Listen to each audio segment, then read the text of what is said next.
पहले से भूखल है छठ के व्रत कुछ करिए सैया जी। पहले से भूखल है छठ के व्रत कुछ करिए सैया जी। खाले बेच देना दुनिया करब छठ के पूजैया जी। खाले बेच देना दुनिया करब छठ के पूजैया जी।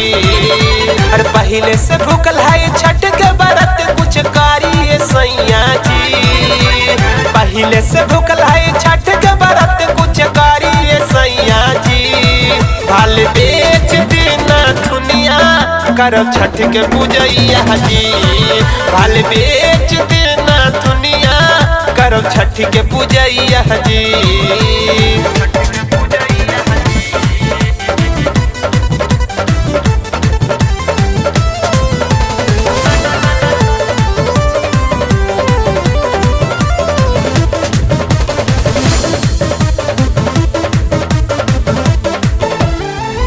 नैहर से उठाइब पहले चली ससुरारिया।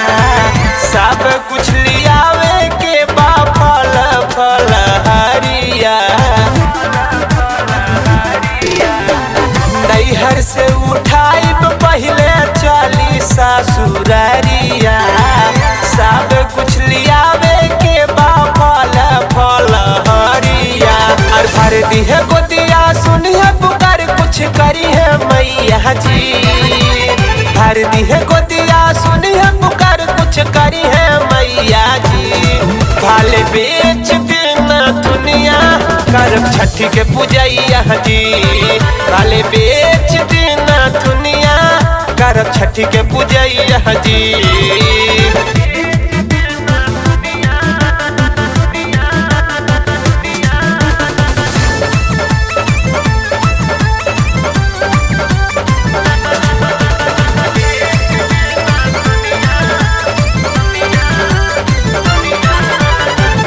छठ के विधि ना पूछे जानी लाए दादा। कबो हम बोली का बाराऊ रोई रादा।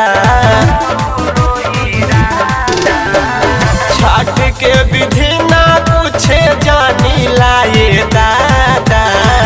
काबे से हम बोली का बाराऊ रोई रादा।